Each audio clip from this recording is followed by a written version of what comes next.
Attention! Attention!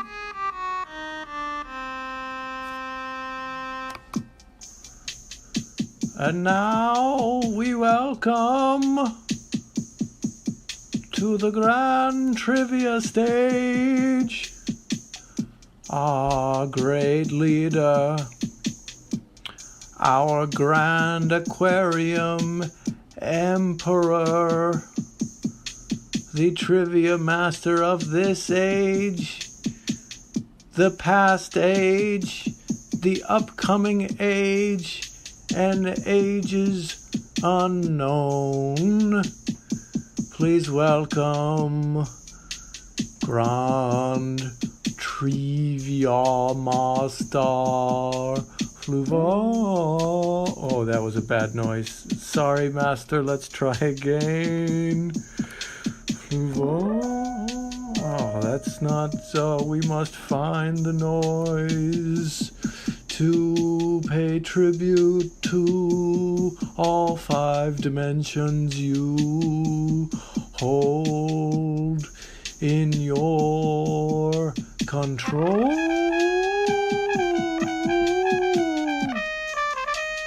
Yes, the fake trumpet.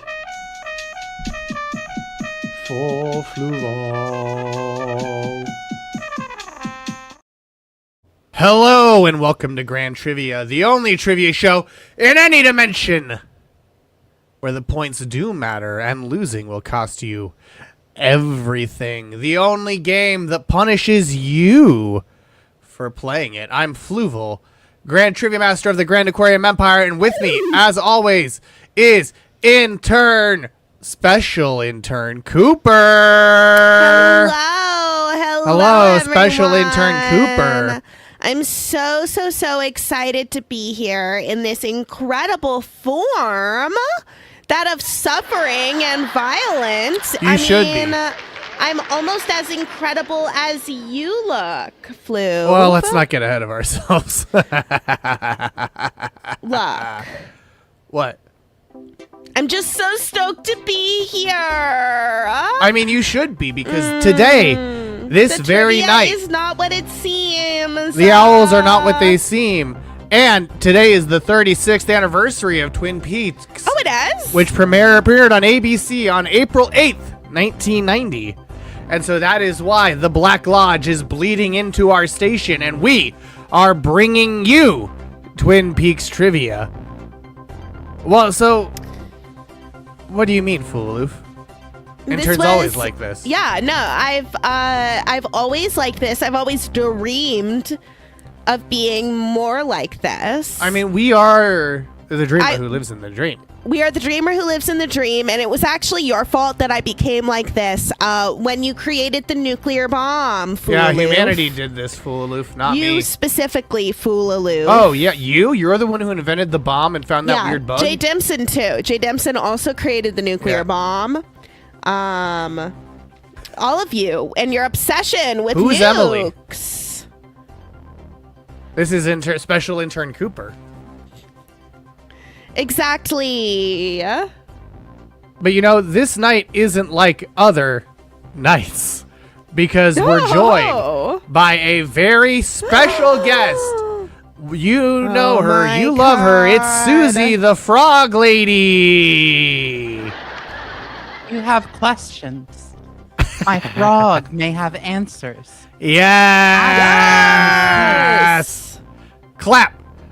Susie! Hello, Susie. Do you have questions for Susie the Frog Lady? Bob, it is Baby Christmas Frog.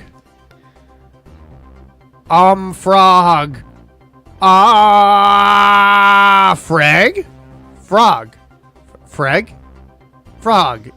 What happened to Laura Frogmer? What did happen to Laura Frogmer? Let's do some real quick warm-up questions, shall we? Yeah. All right, she's dead, wrapped in Plastic! There's a fish in the Percolator! Who drank Arnold? Palmer? Yeah! Yeah!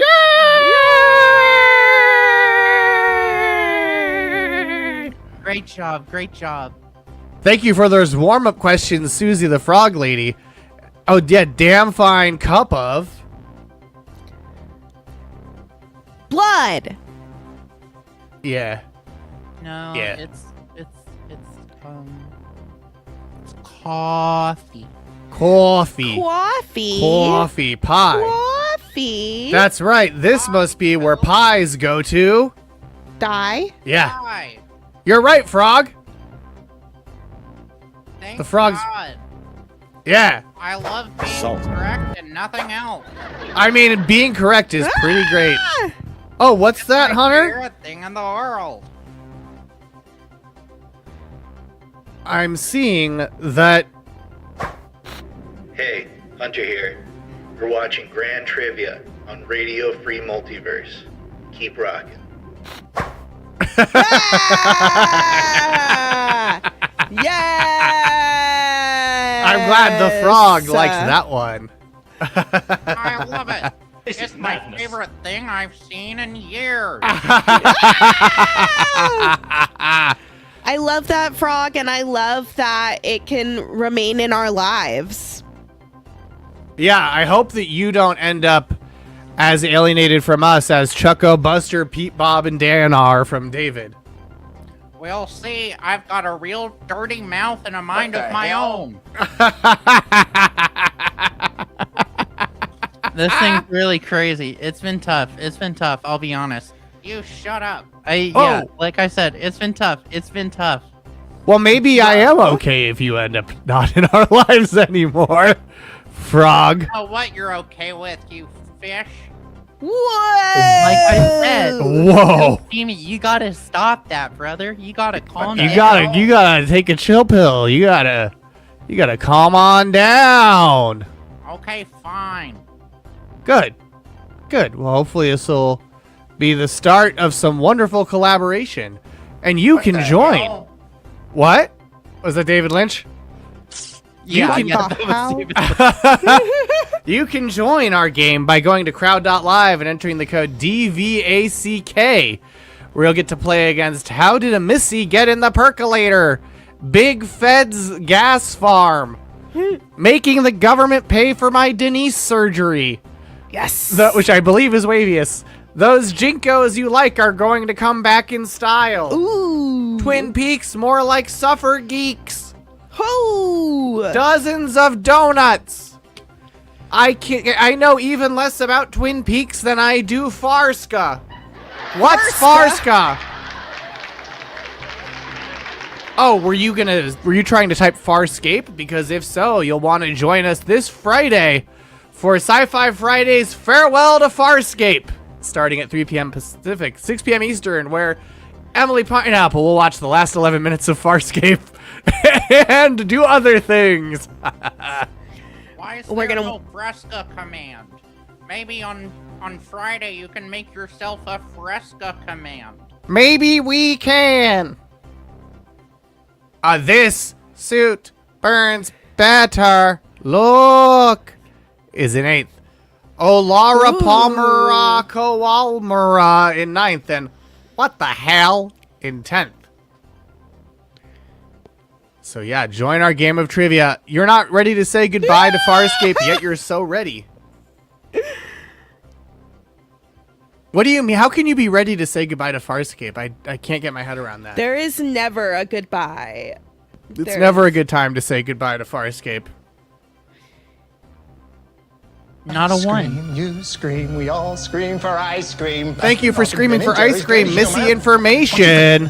Creamsicle and bicycle. So, Susie, how did you first see Twin Peaks? Netflix. Yeah, me too. No, like, I don't know. I feel like so much of my like early media consumption was dictated by reading like IGN and Rolling Stone when I was 12. Oh, yeah. Which a weird combination of influences. But that will lead you right to Twin Peaks. So I tried it in high school and kind of bounced off of it. And then I like tried it again in college, bounced off of it, and then eventually I went back and watched it with two friends of mine, and like we all got really into it together and watched the whole thing. And so I think that was really when I got into Twin Peaks. I also sort of had to separately get into David Lynch as a filmmaker. Yeah. Like I liked Blue Velvet when I first watched it at the ripe young age of 16. But yeah, the CD to play Netflix on your Wii. Oh, yeah. Iconic. Shouts out. Real ones remembered.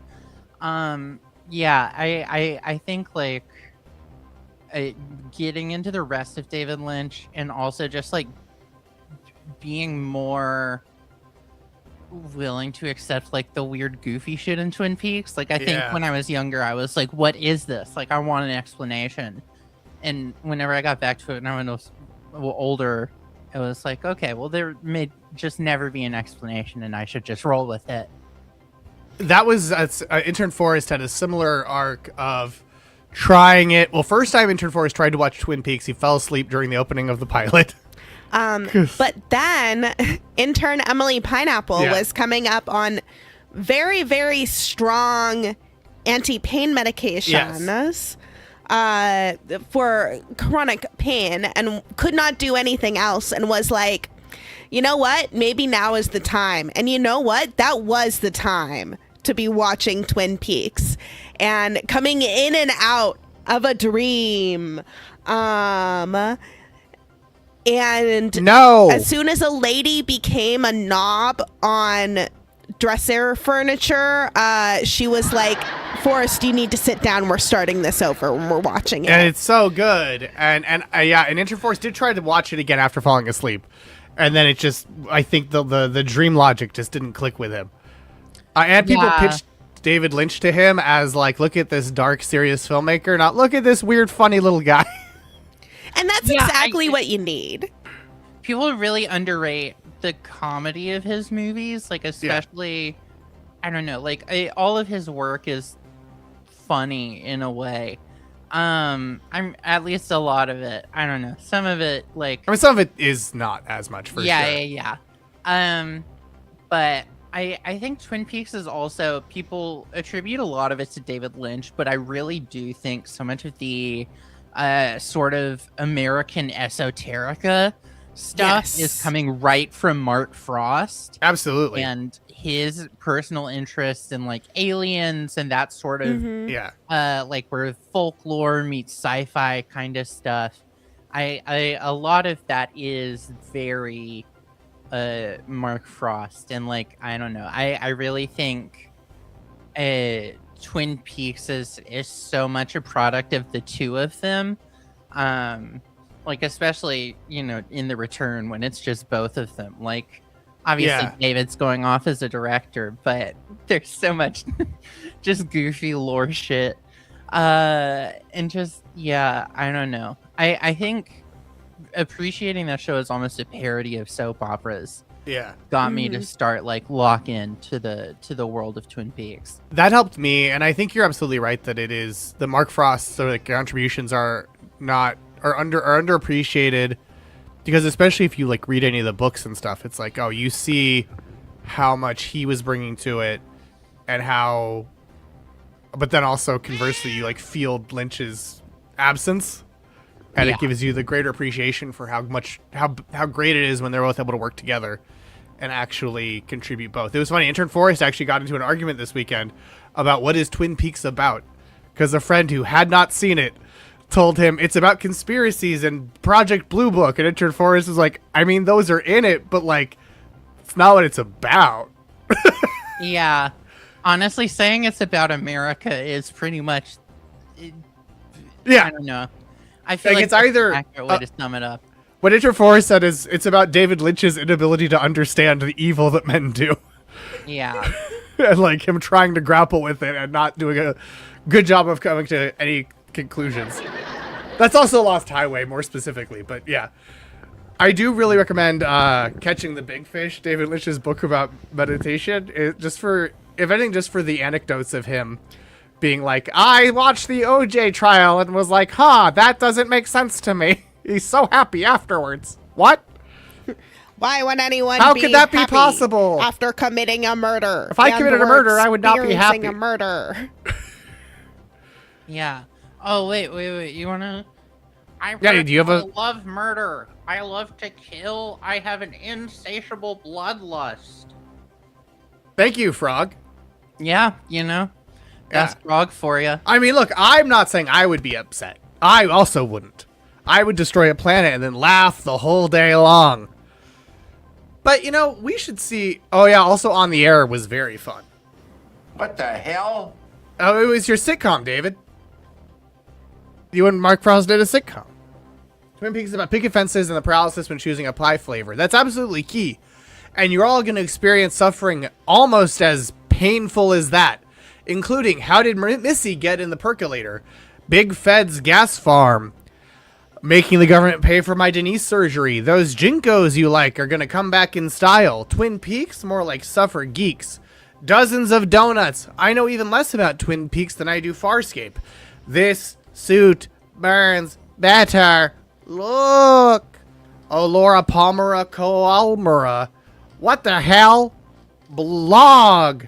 Thovin. Log, all caps.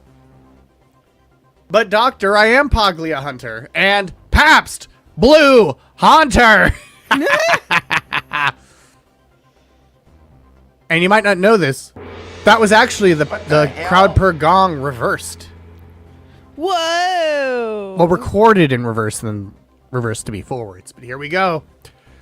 In Twin Peaks The Return, Gordon Cole told Denise's old colleagues, those clown comics, to fix their hearts or die. Else, not really just do whatever. I'm not your dad.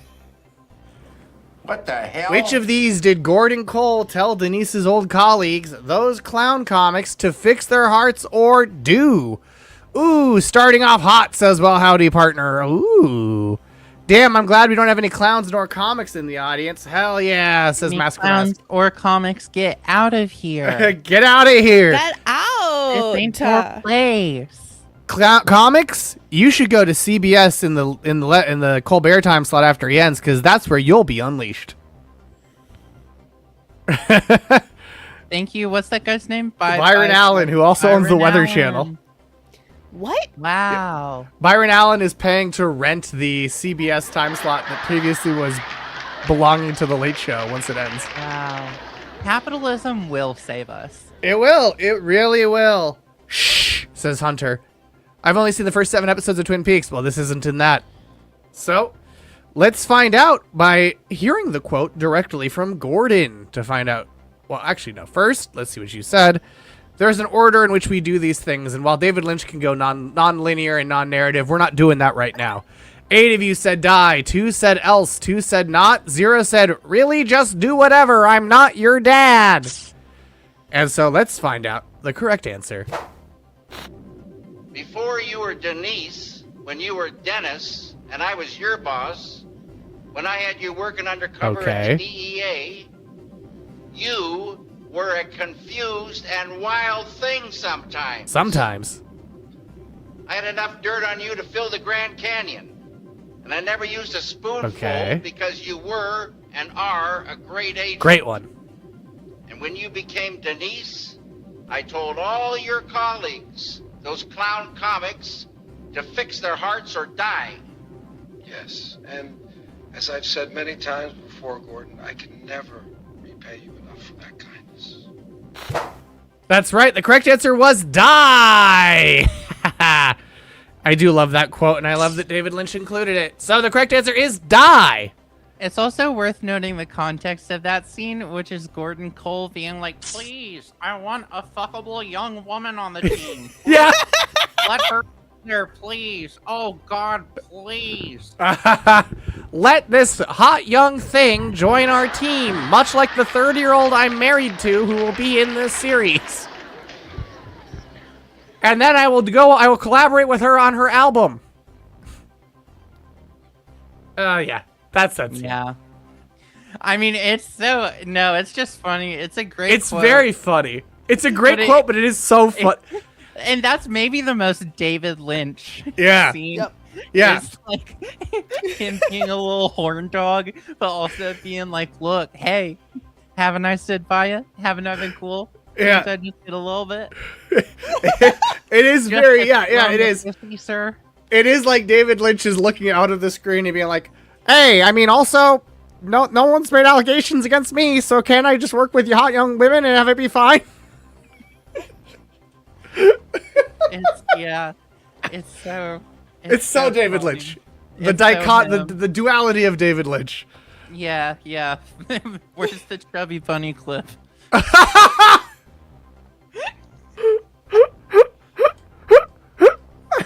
Oh, David.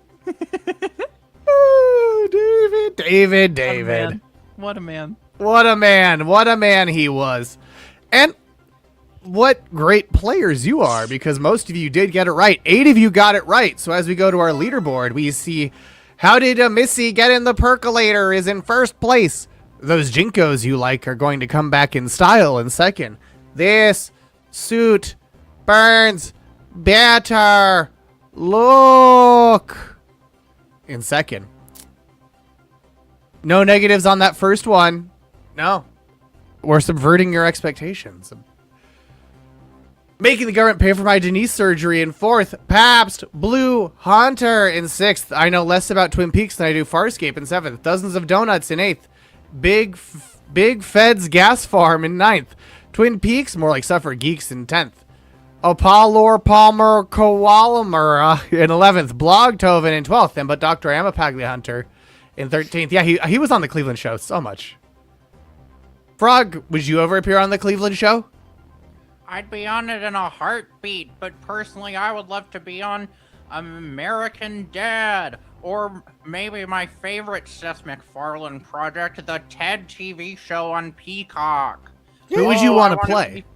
I would want to be Ted himself. Oh, I would want to invade his little body like a parasite and then puppet it around. Wow. You're coming for Seth MacFarlane's roles. Would you also want to be Stan? You know, some stuff I gotta leave for him. That's fair. That's fair. Fill his stuffed body. Well, let's see if you can fill your stuffed bodies off this next question. Question number 2. In Twin Peaks The Return, Michael Cera plays the son of Deputy Andy and Lucy Brennan. He has taken his name, outfit, and whole overall deal from which iconic film Revel? James Dean, Mark Hamill, Marlon Brando, or Robert Redford? Fuck! Picked the wrong one, says the Missy, direct from the percolator. Do you know the answer to this, Intern? Intern? What's the question again? In Twin Peaks The Return, Michael Cera plays the son of Deputy Andy and Lucy Brennan. He has taken his name, outfit, and whole overall deal from which iconic film Rebel? Oh, I think so. James Dean, Mark Hamill, Marlon Brando, or Robert Redford? Yes. Things from the Void says, I don't fucking know. I see what you did with the wording, and I find it to be very tricky indeed. Really? Wait, really? You know what you did. You know what you did with that last word. I do. That was the tricky part, yeah. Wait, did you played a tricksy trick me? on the people. I didn't tricksy you. Well, who do you think it is, Intern? Well, because my brain went, I want it to be Marlon Brando, but I think it's James Dean because he's a rebel without a cause. 2 of you fell for my trick, including the Intern. Because the correct answer is Marlon Brando. Specifically, his performance as Johnny Strabler in The Wild One. Whoa! That is so tricksy, Flu. Yeah, I was hoping also that some of you would say Mark Hamill and be like, well, the Intern Forrest and Fluval both talk a lot about Star Wars, so it must be that. And he's a rebel. But here we go. Here is Michael Cera in Twin Peaks, The Return, as Wally Brando. And Michael Cera told Deadline how he got the role, saying, quote, I've been really lucky, I guess. I'm such a fan of Twin Peaks, and I especially loved that last season, The Return. It was such a little amazing miracle. I met David Lynch years ago. Thank you for the raid, Don O'Hell. We're doing Twin Peaks trivia. Oh, you were watching Eliminate? Why list him? Because it could trick you. Blog. Because Fluval's a master of suffering, much like Bob. Much like Bob. And Judy. We're not going to talk about Judy. Please, for the love of God, don't talk about Judy. Thanks your hearts or TOS, but it was pro-trans. Yes! But yeah, so Michael Cera said, I met David Lynch years ago in a very fortuitous, unexpected way, which is that I did a transcendental meditation lesson where you go and learn how to do it. Doesn't sound that unexpected. That feels like one of the top ways to meet David Lynch. Your top ways to meet David Lynch were do TM or go to Bob's Big Boy. And on the 4th day, this young woman introduced herself and said she works for the Lynch Foundation. And did we want to meet David? Was she young and fuckable? Probably. And we all were just totally gobsmacked. I mean, he said young woman, so probably. And we were just gobsmacked, like, what are you talking about? And she's like, yeah, give me your information. Then a month later, she called and said, how's Thursday at David's house? Just me and my 3 friends. And one of them was Eric Edelstein, who's also ended up in Twin Peaks The Return as Detective Smiley Fusco. And Eric was completely freaking out. He was also Grizz on We Bare Bears. That was my aside, not Michael Cera. So we went to David's house and met David and hung out with him in his little art studio, and he was completely sweet and welcoming. I couldn't understand why he was being this gracious and generous or why we were being given this gift. So then we meditated with David, and we sat around and talked with him for a bit, and then a few years later, I got the phone call for this part, like, would you want to come do this part? Which was already very realized on the page. I think the same thing happened to Eric, that David remembered Eric and his energy from that meditation encounter and cast him. I can't believe it. Yeah, exactly.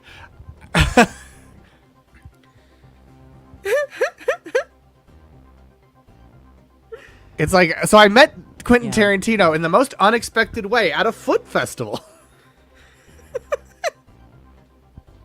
It's also like, it sounds like they were going specifically to David Lynch's Transcendental Meditation place. Yeah.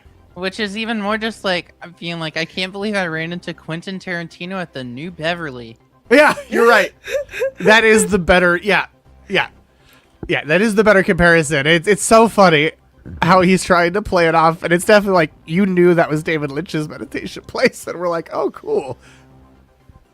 That is weird. Tarantino's banned from Foot Fest.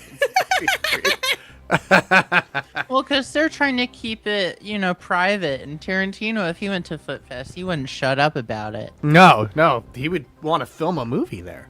He would just talk about it on Bret Easton Ellis's podcast. Yeah, he would talk about it on Bret Easton Ellis's podcast and say the N-word a surprising amount because he loves to do that. It wouldn't be that surprising. No, you're right. That wouldn't be surprising. You'll never guess who I ran into when I broke into David Lynch's home. It's like, yeah, so I went to Skywalker Ranch and I ran into George Lucas. I went to Skywalker Ranch and I met the real Yoda. I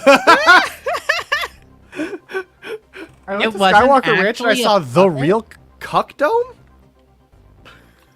The Cuck Dome is real. Yeah, it is real. It's right there and it's still there. You can still see it. And start shitting on random actors. Wait. Who shit on random actors? Yoda does. Oh, Yoda, yeah. Yoda likes to sneak into the vents and rafters at the Oscars and start taking big little dookies. My prerogative down it is. onto the audience. My prerogative it is. Oh, right. How he got into that whole Paul Dano thing. Yeah. So I was hanging out at the Star Wars, and Luke Skywalker's assistant walks up and goes, hey, do you want to go to the planet Ossus and meet Master Skywalker? And Michael Cera was like, yeah, sure. And who wouldn't say, yeah, sure? And then he got to stand near a motorcycle and be like, this is my motorcycle. It's so funny. It is one of my favorite parts of the return. It's a very good part. I'm excited to get back to it because I think the return is the Twin Peaks I've watched the least. Interesting. Yeah. I want we have to rewatch. It's been a while since we've seen any of it. But you know what, it hasn't been a while. What?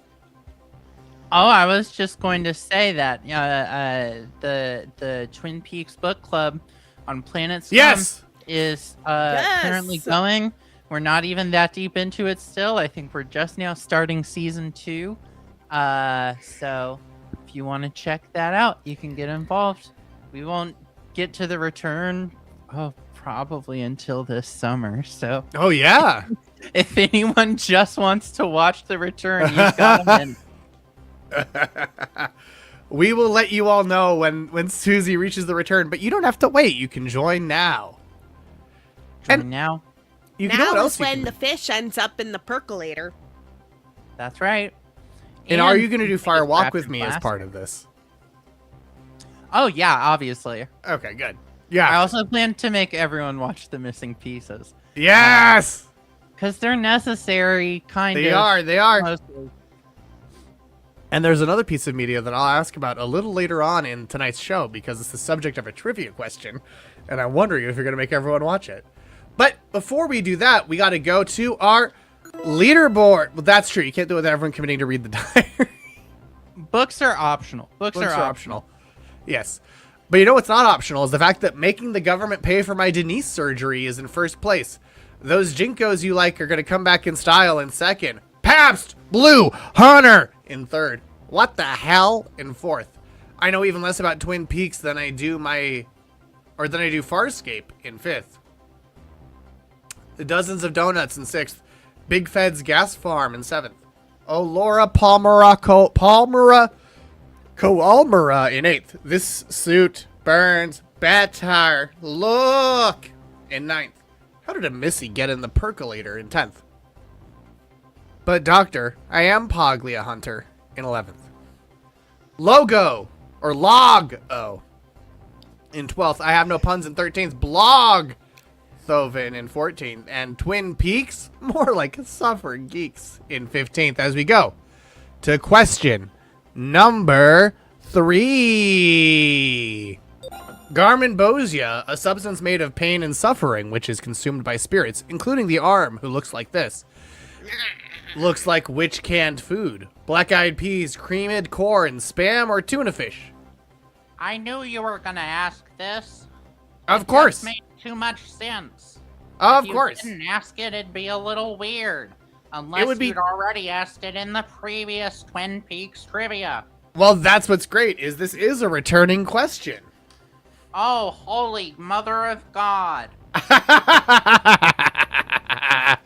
Hey, Hunter here, and you're watching Grand Trivia. Hey, Hunter here, and you're watching Grand Trivia on Radio Free Multiverse.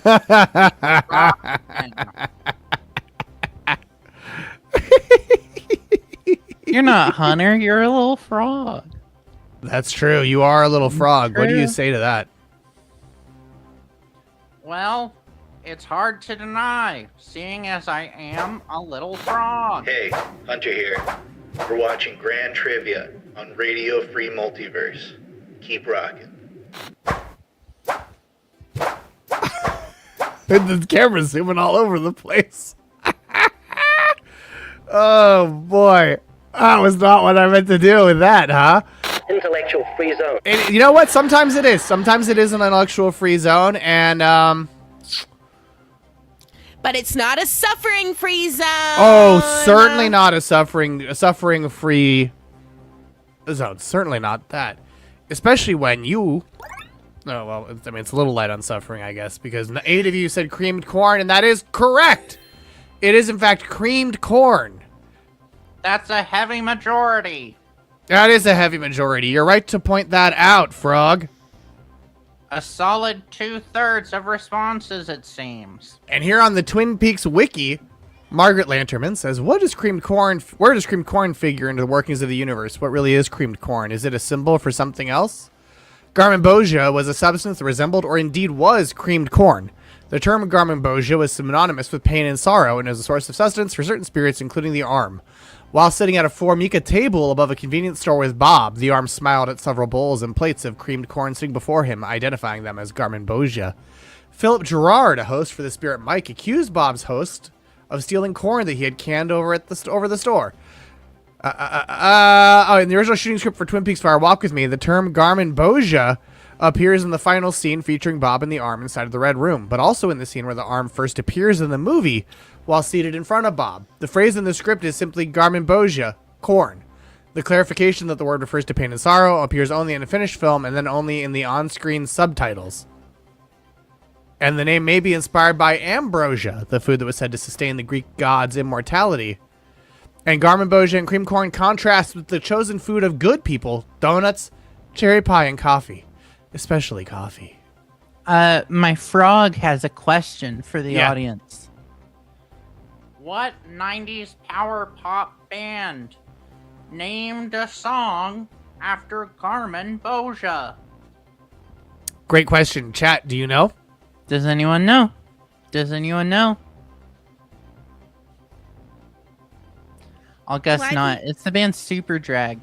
Yep. They're really good. Ooh. Go check them out. It's a good song. Yeah. You're correct. You're correct. Well, now you do, Mask. And Mask found out. Whoa! It's a great name as well. Garmin San Diego, incredible. Why do you never have to see ambrosia salad, Wavius? It's just not like around as much anymore. Isn't Because it like Cool Whip and fruit? Yeah. They burned the ambrosia salad factory. It's pineapple, mandarin oranges, and coconut combined with mini marshmallows and whipped cream, sour cream, or yogurt. Huh. Oh, because everyone who ate it is dead, says Wavius. Thank God. Well, you know, speaking of suffering, let's go back to our leaderboard. Where? How did Missy get in the percolator gain the most points, getting 943, while dozens of donuts lost the most points, losing 801. But our top 5 is still in first place, making the government pay for my Denise surgery. Those Jinkos you like are going to come back in style in second. What the hell? In third. I know even less about Twin Peaks than I do Farska in fourth. And Pabst, Blue, Hunter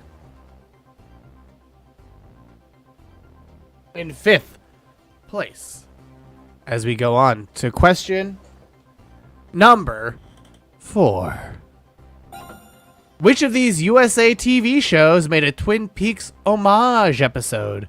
Burn Notice, Monk, Psych, or Royal Pains? Which of these USA TV shows characters welcome made a Twin Peaks homage episode? Was that Burn Notice, Monk, Psych, or Royal Pains?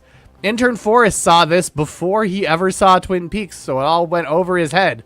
And then as he was watching Twin Peaks, he was like, oh, it's that person. Oh, it's that person. Oh, it's that person. Susie knows this because of her friend Chloe. Yeah, it's true. My friend Chloe, who I watched Twin Peaks with, is a big fan of the show that is the answer to this question. Intern Forrest was also. Yeah. And so they got me to watch the episode in question. I'm tempted to rewatch it now that I've. It can't. So I watched Burn Notice. Yeah. And I don't remember there being an homage in it. Well, no one did. Well, are you sure you watched Burn Notice? That's a great question. I thought I did. It had Bruce Campbell on it? It did. And I didn't know who he was. Whoa. Wait, you discovered him through Burn Notice? Yes. But I didn't realize later when I was watching him in other things, because he's old in Burn Notice. Sure is. And he's not old in the things that were shot when he was young. That's how that works, yeah. Fluval, these interns of yours have very specific cultural blind spots, I've noticed. Yes. Oh, absolutely they do. No, absolutely. I mean, it's almost that's like part of your screening process.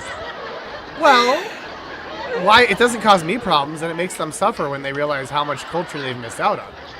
But you know what the great part about Burn Notice was, Wavius, is that I could see it all online for free in high school. That was what was incredible about Burn Notice. Wow. Was Mr. Robot a USA TV show? Yeah. Okay. Different era, but it was. I mean, it was like right after this era, though. Yeah. Well, this was this is a broad range. Well, that's true. These are not all from the same era. Yeah. But let's see what you all picked. Let's see what you all picked. 0 said Burn Notice, 2 said Monk, 10 said Psych, and 1 said Royal Pains. Yeah, so Mr. Robot was like the transition out of the characters welcome era in some ways. Yeah, and then characters were no longer welcome. No, then everyone had to be not a character anymore. But the correct answer, why don't we watch the trailer to find out the correct answer? It's not all of them? No. I assumed it must be all of them. It's not all of them. It's only one of them. That's why I was like, I don't remember the one in Burn Notice. USA does still exist. Not really. Monk is just very anal and very, like, afraid of germs, whereas Psych is a guy pretending to be a psychic who's not a psychic. Well, yeah. I believe Monk specifically in the show has OCD. Yeah, that's true. He does have OCD. You're right. He has OCD. Whereas Sean Spencer on Psych is just a liar who's very observant. They are both Sherlock riffs, that's true.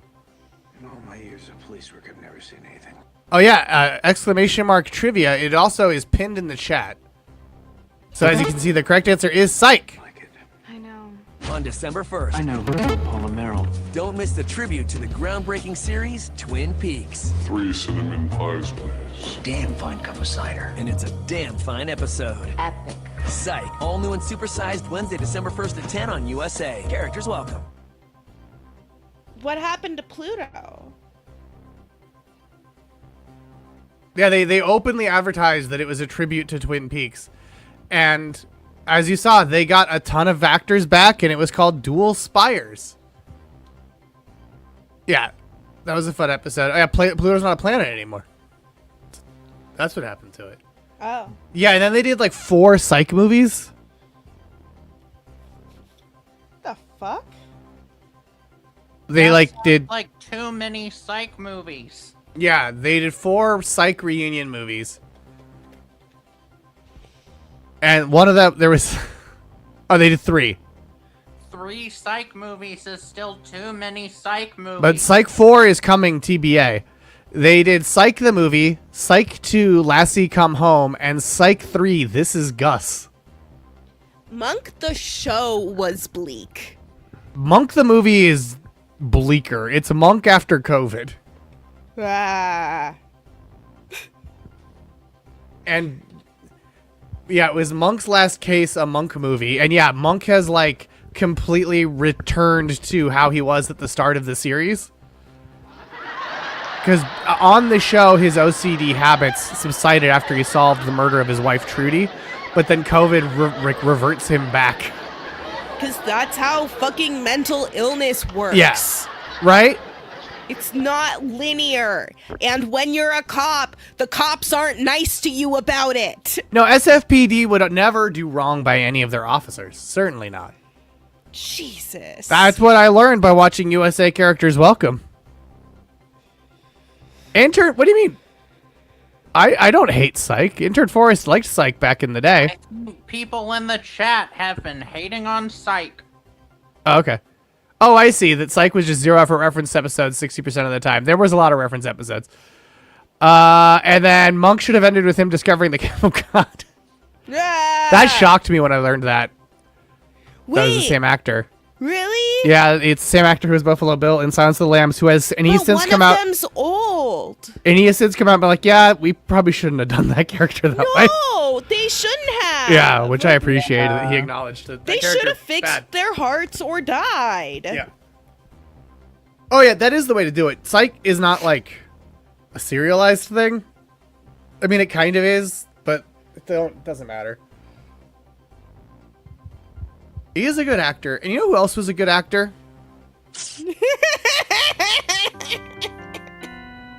Okay. Who? Buffalo Blog Bill wants to know who or Captain the old man? Leland Stottlemyre looked like. Show me the old one. Well, the question's about the captain from Monk, not his other roles. So. Yeah, I don't remember what he looked like. In my brain, he looks like old man. An old man looks like all the other old men. So do you want him from the TV run of Monk or currently? Psych. Okay, you're just not gonna answer that question. Me? I think they should have mashed up Monk and Tony Shalhoub's character from Marvelous Mrs. Maisel. Yeah. And just had his Marvelous Mrs. Maisel character be like super old.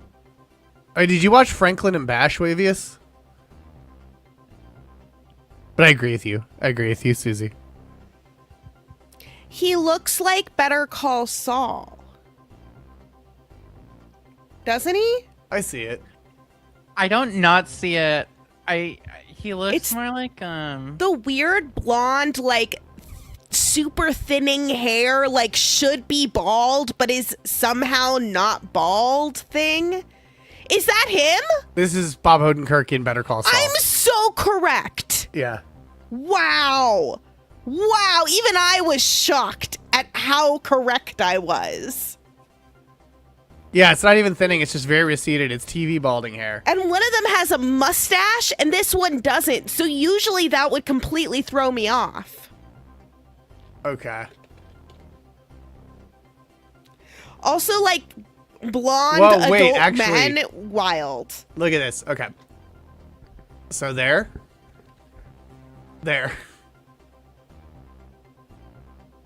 That's Bob Odenkirk. This is Bob Odenkirk. Wait, hold on. Wow. Pull up Howard Hamlin from Better Call Saul. Yeah. No, there's That guy nothing looks more wrong like- with it. It's just very No, specific. I'm just saying. I think this guy looks more like Hamlin. Show us Hamlin. Well, this guy or Captain guy? I don't know what you're. Like this guy? Okay, Yeah, so this is yeah. Stottlemyre. This is Uh-huh. Hamlin. That guy looks Maybe- like Woody Harrelson. Maybe I'm wrong. Maybe They are I'm both blonde, hallucinating. though. Who does that guy look like? Woody Harrelson is Intern's guess. The Woody Harrelson from Castles Made of Glass or Glass Castles. Here's a better. There we go. The one that they keep giving me on TikTok. Is that not Woody Harrelson? Nope, this is Howard Hamlin. Fuck. Okay, yeah. Let's stop looking at white men and get back to trivia. Honestly, though. Wait, this is Woody Harrelson with the same haircut. But yeah, we can stop looking at white men. And get back to our game of trivia, where 10 of you got that right. The correct answer was psych. It was psych. We can't have me looking at not white men saying they all look the same. Come on, Zane. I do want to note that Bob Odenkirk had threatened to kill Mario in 2025. In an interview with IGN, Bob It's Odenkirk. him, Mario? Bob Odenkirk said, "I'll kill Mario. I'll tear that mustache off his face, jam it down his throat, take his swimming goggles, rip them to pieces, and stab him with those. It's gonna be bloody." He was being interviewed by IGN and just was like, "I'm gonna kill Mario." Yeah, fuck him up. Yeah. Fuck him up. I can't play the song, is the thing, Wavius, because that is definitely fingerprinted. So I can't do the song. Bob Odenkirk is so casually funny, even in his first interview post-heart attack on the George Lucas Talk Show. And making the government pay for my Denise surgery isn't first on our leaderboard in second. What the hell? We got to see him do stand-up, right? Yeah. That was so cool. They're at He the was so Speakeasy in good. San Francisco because we got free tickets. He did a whole set where he just went through all of his old jokes and why they're terrible. Yeah, I was like, and this is why I couldn't do this joke anymore. And you know what? You're right. I shouldn't be able to do that joke. It was bad. And it was like 2018? Yeah. So that was a little bit more of a new concept, whereas now it's been kind of played out. Yeah. But, in second, what the hell? In third, I know even less about Twin Peaks than I do Farscape. In fourth, Olora Palmora Koalmara. In fifth, how did a Missy get in the percolator? Well, how did a Missy get to question number 5? Log Lady is a lady with a log. What's her government name? L.O. Glady. Eva I, Margaret Lanterman, or Shirley Wright? What is Log Lady's government name? Is it L.O. Glady, Eva I, Margaret Lanterman, or Shirley Wright? Now, who can tell me which Star Trek movie Catherine Coulson, the Log Lady's actress, worked on? Unless that's a question later. It's in not the a question show. in trivia. You should have made it a question in trivia. I feel like that's a good question. That is a great question. Can anyone tell me, though, which Star Trek movie was it? And does anyone know what role she served? I do. Fug, I didn't hear the trivia sound, which is working this week because I was blasting Kneecap. Well, that's on you. That's Kneecap. Fuck the show. She's the Whoa. three-boobed lady in Whoa, Frog? You gotta calm down, Frog. I'm putting you in. Frog, how dare you tell people not to watch our show? Frogs in timeout. Frogs in timeout. Good. Frogs in timeout. Okay, frogs in timeout. Blast Kneecap and watch the show at the same time. Yeah. No, you just have to actually watch the show. Oh, I can tell you, but I don't know. It's super deformed. I have not been doing well after the first question. Oh, Missy says camera operator on Wrath of Khan. What the hell? Great guess. She worked on the floor for one of them. Get Your Brits Out is my alarm song. I don't actually remember the answer, by the way. Oh. The correct answer is first camera assistant. She was a focus puller. What? Under J. Gain Rescher, who was the DP on Star Trek II, The Wrath of Khan. Wait, Missy was correct? Yeah, the log lady was a focus puller.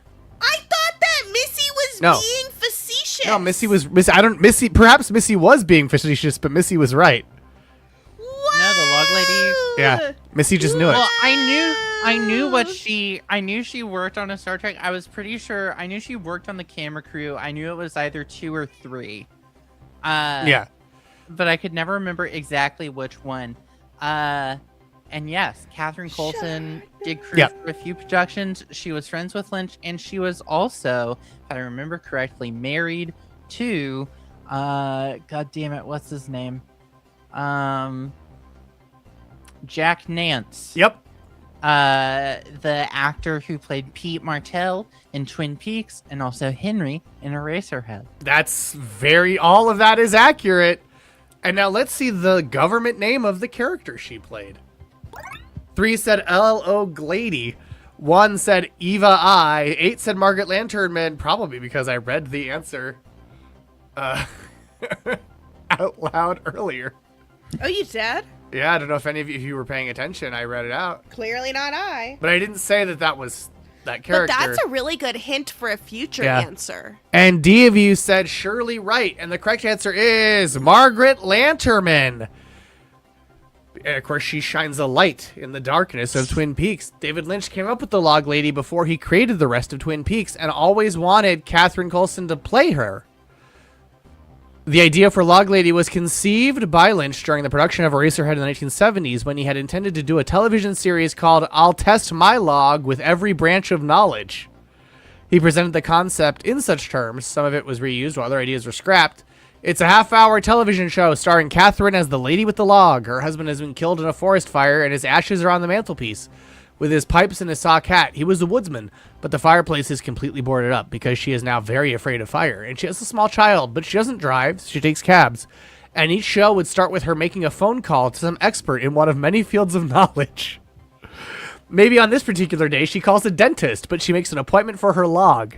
And the log goes into the dental chair and gets a little bib and chain, and the dentist x-rays the log for cavities, goes through the whole thing, and the son is also there. Because she is teaching her son through his observations of what the log is going through. And then sometimes they go to a diner and they never get to where they're going. That was the idea. So it really sounds like David Lynch wanted to do a really aimless edutainment show where she takes the log on various educational adventures. I mean, sounds like it would have been a Magic School Bus level hit. Absolutely. Sounds like I would have been watching that in my middle school computer class. You absolutely would have. School Bus. And the character was an unscripted addition to the Twin Peaks pilot. While filming, Lynch recalled his previous idea and said, "Hey, Catherine, do you want to be in the pilot?" And she wasn't originally intended to be a recurring character. It was just going to be a bit nod to that idea. But the character caught on and became one of the show's biggest icons. Everybody loves the log lady. The log lady is the lady with the log. Yeah. And you may also know her as Margaret Lanterman, which, 8 of you got right, so the majority. But let's see what that means for the leaderboard. We're making the government pay for my Denise surgery is still in first place. In second, Laura Palmera. Koal Murrah in second. How did a Missy get in the percolator in third? What the hell in fourth? Those Jinkos you like are going to come back in style in fifth. I know even less about Twin Peaks than I do Farscape in sixth. In seventh. Bootleg Bob in eighth. Pabst Blue Hunter in ninth. Dozens of Donuts in 10th. Big Fed's Gas Farm in 11th. I have no puns in 12th. But doctor, I am Poglia Hunter in 13th. Blog Thovin in 14th. Super Deformed in 15th. This suit burns better. Look in 16th. And Twin Peaks, more like Suffer Geeks in 17th place. Bootleg Bob gained the most points on that question, getting 913, while I know even less about Twin Peaks than I do Farscape, proving their name is true. Losing the most points, losing 800. And 18 points. But, you know, that was question 5. Which means it's time for everyone's favorite segment.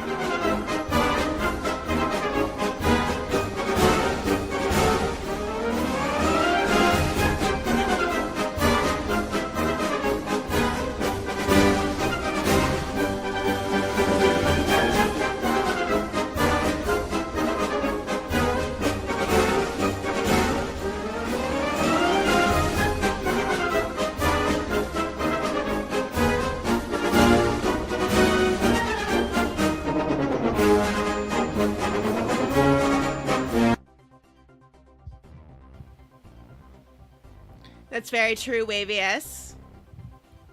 Those plastic crowns require piss from Piss Baby. Who Is you'll Piss all see Baby on related Friday. to Baby Rapper? Piss Baby? Yeah. Could be. I mean, hybridization is a lot more common in the natural world than we previously believed. So, baby so a rapper. cat could easily be related to a human baby who raps. Yeah.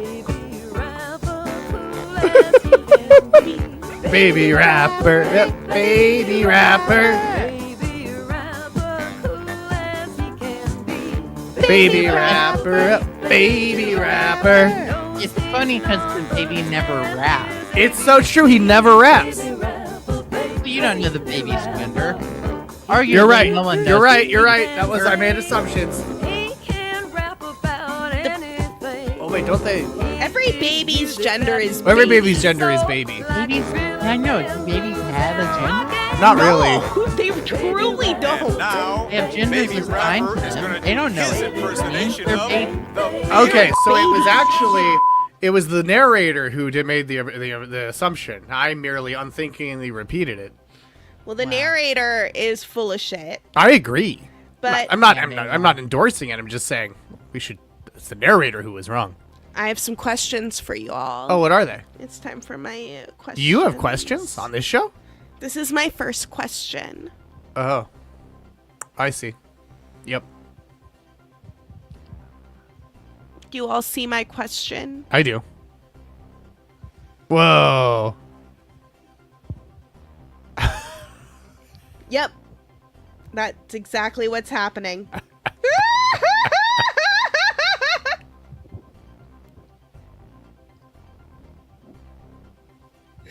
I totally see it. My next question. No, blog. This is my next question. Okay. I see it. Yeah, this is my question. Yeah.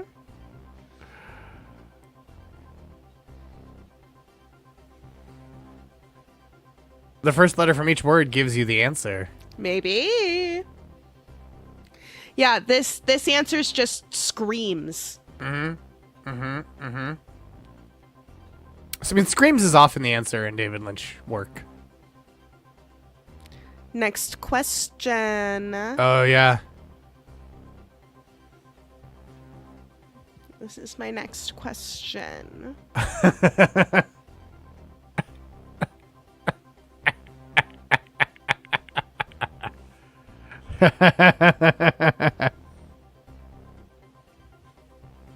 Yeah.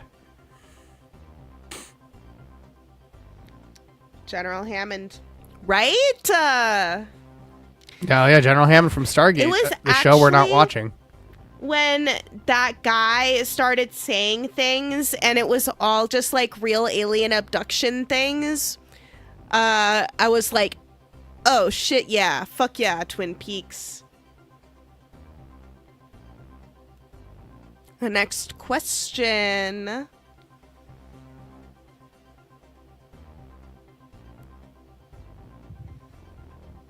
That's right, her log does not judge. No. Trying to use transcendental meditation to catch the big fish. That is the understanding. That is understanding this fucking clue. Honestly, though, David Lynch would understand all of these immediately. Oh, yeah. He wouldn't explain them, though. No. If you said, can you explain how this is a hint? He would just say, no. Next question. Oh, yeah? Mm-hmm. Yep.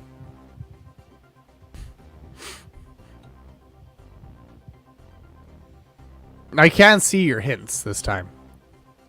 Yeah, I feel like I mean, did I pretty always good. see them, but Yeah. I can see how lowly humans' perception can Yeah. appreciate them this time. Yeah. Okay, next question. Oh, yeah. Mm-hmm. Oh, one of these is pretty unorthodox, and I like it. Yep. God, I wish you would put a cigarette out in my eye and spit in my mouth, says Wavius. Damn, dog. Keep it in, man. Yeah.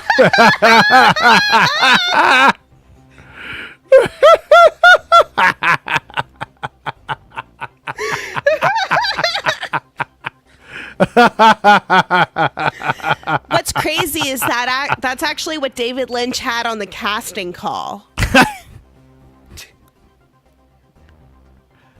Fix your hearts or die. Anyway, that I would like for that young lady to put out a cigarette in my eye and spit in my mouth.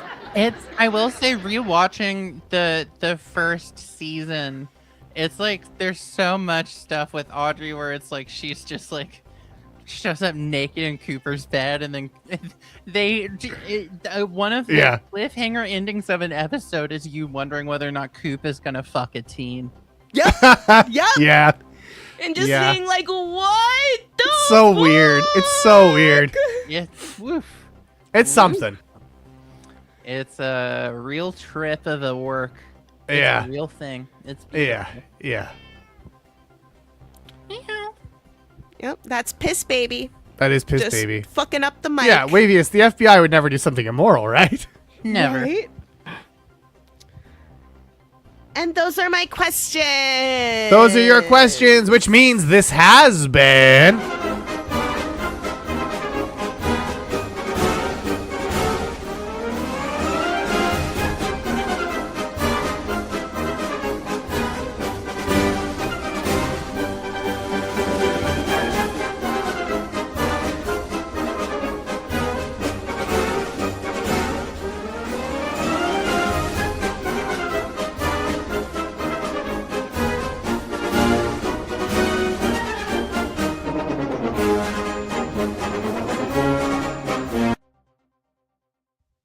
And now, Fluval, I real quick, I just think Frog has something that it would like to say. Okay.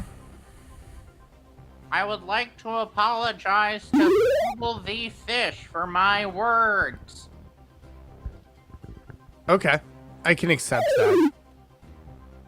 As long as now that you've admitted you're wrong, I can accept it. All right, that's it. Okay, good. Well, welcome back, Frog, as we return to trivia with question number 6. What the fuck? Which future media CEO forced David Lynch to reveal who killed Laura Palmer in Twin Peaks Season 2? It says it right there. Wait, Fluval, have you been doing this with all the questions? No. Okay. Which future media CEO forced David Lynch to reveal who killed Laura Palmer in Twin Peaks Season 2? Bob Iger, David Zaslav, Rupert Murdoch, or Ted Sarandos? Do you know the answer to this one? I mean, I suppose you do. You did give hints. Do you know the answer to this one, Frog?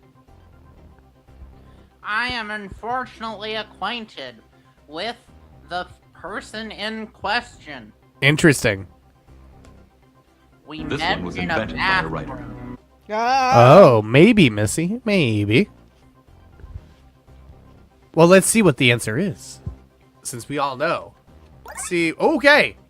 Pretty even split with the audience. 6 of them said Bob Robert Iger, and 5 of them said David Zaslav. 0 said Rupert Murdoch, and 0 said Ted Sarandos. The correct answer is Bob Iger. As Iger noted in his book, Ride of a Lifetime, we'd given David creative freedom, but as we got to the end of the first season, he and I became locked in an ongoing debate about audience expectations. The entire show hinged on the question of who killed Laura Palmer, and I felt David was losing sight of that, laying breadcrumbs in a way that felt random and unsatisfying. You need to resolve the mystery, or at least give people some hope that it will be resolved, I said, and it's beginning to frustrate the audience, including me. David felt the mystery wasn't the most important element of the show. In his ideal version, we'd never find out who the killer was, but other aspects of the town and its characters would emerge. We went around and around until he finally agreed to reveal the killer partway through season 2. After that, the storytelling became a mess. There was no engine propelling the story after the mystery was resolved.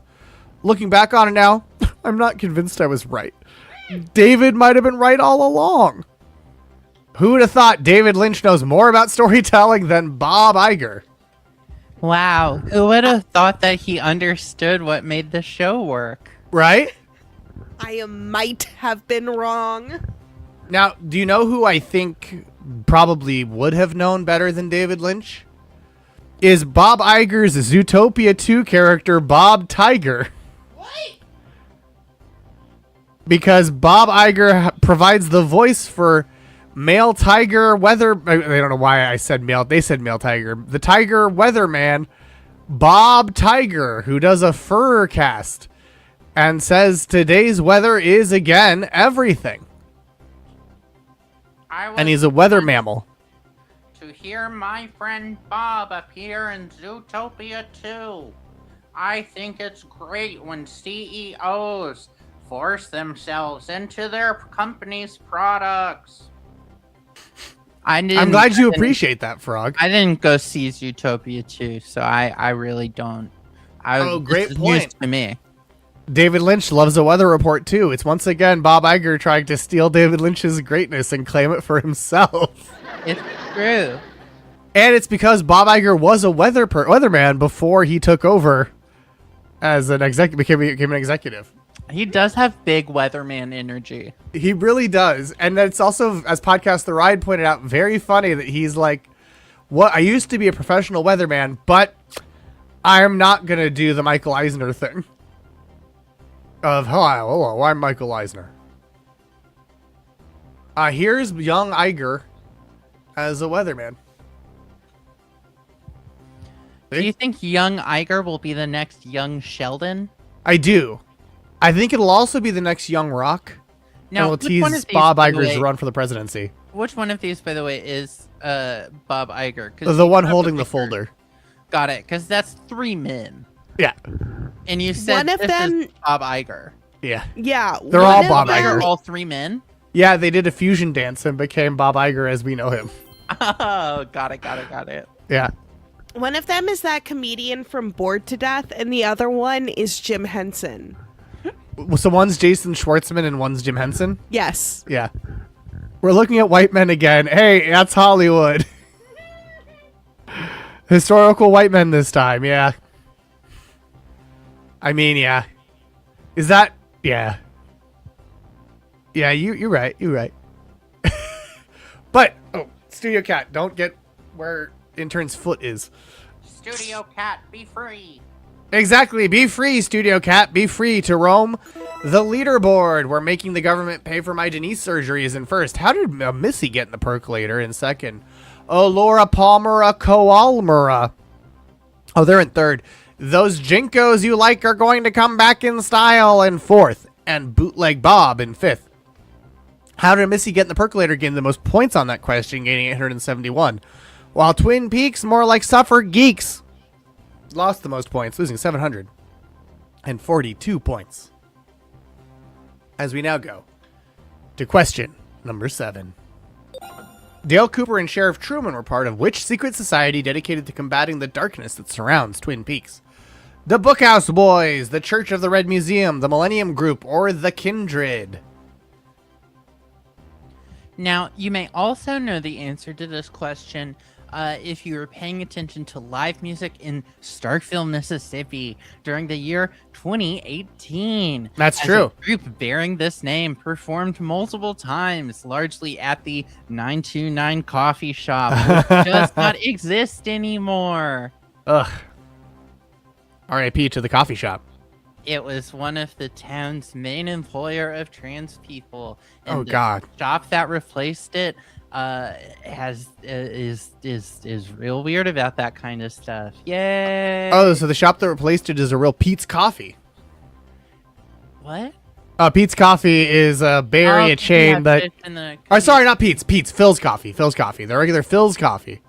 Because Phil's Coffee, a bunch of locations had pride flags and everything up, and they got bought by venture capital, and now they're taking them all down. I thought you were talking about Pete Martell's coffee when he had fish in the percolator. Or excuse me, fish in the percolator. I think that must be why the translator microbes took it that way and said Phil's Coffee. Or said Pete's Coffee, when it was obviously Phil's Coffee the whole time. They also had profit sharing, and when they got bought, they just canceled and took away all of the profit sharing. Yep. And all the profits went directly to Phil. To Phil and his son. Because Phil wasn't even running it anymore. So rude. Who is Phil Coffee, son? It's me. Jacob Jabber. You're Jacob Jabber? You're Jacob Jabber? I'm Jacob Jabber, the son of Phil. This coffee. What they don't tell you is the coffee is our piss. We have to piss gallons and gallons every day just to make the product for the shops. Well, I'm glad you pointed that out. Yeah, that doesn't seem like a really... It seems like a poor... Humans don't tend to like drinking piss. Some do. Yeah, and but I mean, many that don't. Just it doesn't seem very scalable. Yeah. You know, We produce so much piss you wouldn't believe it. okay, sure. I'm sure. I mean, I do believe you, Frog. Yeah. I don't... I'm Jacob Jabber.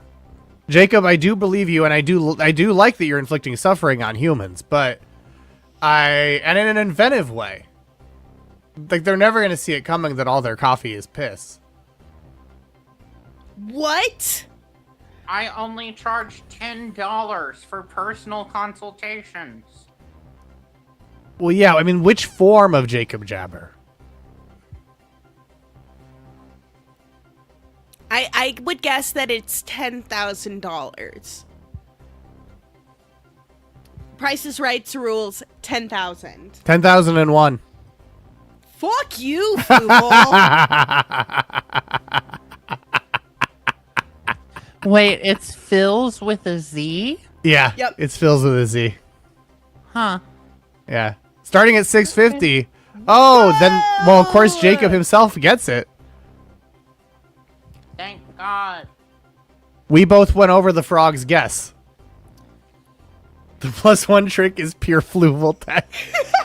That's right. Every time they go on The Price is Right, they're using miniaturized Fluval tech. But yeah, let's see what you all picked. Oh, wow. Most of you on this one said it is the Bookhouse Boys. Only 2 of you said it's the Church of the Red Museum. What redeem? What are you talking about, Jason? Oh, okay. Okay. Oh, I see. The Hunter one. Yeah. Wiz did make Hunter. The redeem, that is, not the man. I mean, he is the confluence of 3 stars. Oh, I have to pretty fix sure that. he can create a man. Hey, Hunter here. You're watching Grand Trivia on Radio Free Multiverse. This is madness. Keep rocking. I do love Coop just thumbs You upping. can bring up the video version of the Hunter redeem using your Fluval bucks in the channel points. I just did it again, and it didn't work. Nick. I see what you mean. Oh, I see. Wiz tried to use it, and it didn't work. Oh, that's interesting. That shouldn't have happened. Omni-channel What? strategy? Is that what that word is? Uh-huh. Omni-channel strategy. I see. Strategy. I see. Yeah, it's not working. Wait, I'll fix it. It's the real word.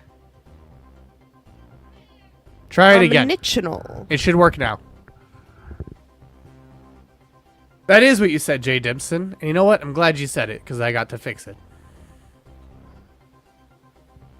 Or I'll try it.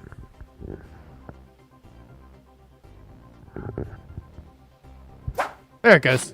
Hey, Hunter here. You're watching Grand Trivia on Radio Free Multiverse. Keep rocking. Yeah, now it works. There's a small cooldown, but it does work. But yeah, 9 of you said the Bookhouse Boys, and the correct answer is the Bookhouse Boys. I said, there's the sound. The Bookhouse Boys, who you might also know as the Citizens Brigade, but they're not so upright. The Bookhouse Boys, formerly Citizens Brigade, were a secret society formed to combat the darkness surrounding the town of Twin Peaks. The members, some of whom belonged to the Twin Peaks Sheriff's Department, also played a kind of vigilante role against drug dealers, etc. Following an enlistment surge in the town brought about by a screening of the film 49th Parallel, the Citizens Brigade was formed in the 1940s to defend Twin Peaks prior to the U.S. entry into World War II. Among the founders were Sheriff Frederick Truman, whose sons Frank and Harry would succeed him as sheriff and become members of the Bookhouse Boys, by which name the group eventually began to be known. The group had their own secret gesture, a stroke with the finger on either temple. They derived their name from the Bookhouse, the group's designated meeting spot as of the late 1960s.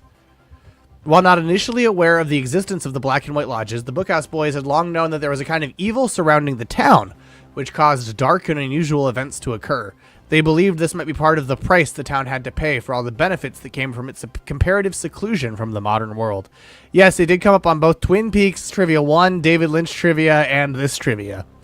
And the best known members were Sheriff Frederick Truman, the founder, Sheriff Harry S. Truman, Deputy Tommy Hawk Hill, Big Ed Hurley, James Hurley, Joey Paulson, Special Agent Devil Cooper made an honorary member, the only known non-resident member, Frank Truman, Cappy, Mario's hat from Super Mario Odyssey, Andy Brennan, Hank Jennings, Toad, oh no, and Jerry Horn.